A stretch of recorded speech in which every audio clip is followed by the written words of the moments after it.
నేను మీ శ్రీనివాస్ చౌహాన్ అడ్వకేట్. మిత్రులారా, gift deed versus will deed, బహుమతి మరియు వీలునామా అంటే ఏంటి?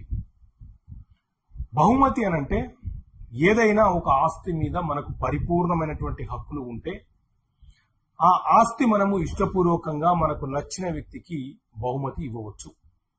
ఈ బహుమతి ఇచ్చే క్రమంలో మనము ₹1 కూడా సెల్ కన్సర్వేషన్ లో భాగంగా తీసుకోకూడదు. అంటే ఫ్రీగా ఇష్టంతోని మన ఆస్తిని మనము మరొకరికి ఇవ్వడము అనేది బహుమతి ఇవ్వడం అనేది అని పిలుస్తుంటాం. ఈ బహుమతి ఇవ్వడం అనేది ఖచ్చితంగా రిజిస్ట్రేషన్ ద్వారా మాత్రమే హక్కులను బదలాయించాలి. బహుమతిగా ఇచ్చే వ్యక్తులను డోనర్ అని, ఎవరైతే గిఫ్ట్ గా తీసుకుంటున్నారో వాళ్ళని డోని అని పిలుస్తుంటాము. వారసత్వపు ఆస్తులు మనకు నచ్చిన వ్యక్తులకు గిఫ్ట్ గా ఇస్తామంటే చెల్లుబాటు కాదు. మన కష్టార్జితమైనటువంటి ఆస్తులను మాత్రమే మనము గిఫ్ట్ గా ఇవ్వడానికి మనకు హక్కులుంటాయి.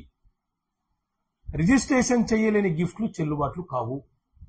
గిఫ్ట్ అనేది ఏదో ₹100 బాండ్ పేపరో, ₹20 బాండ్ పేపరో, తెల్ల పేపర్ మీదనో రాసి బహుమతిగా ఇచ్చేస్తా అంటే కుదరదు.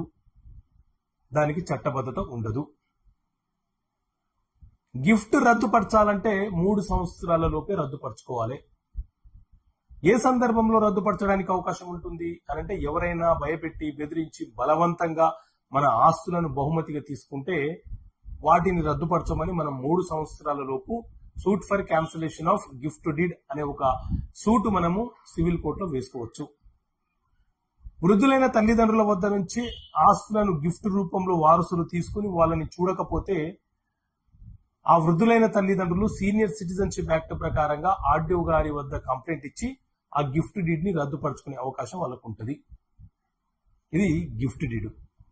విల్ డీడ్ అంటే వీలునామా.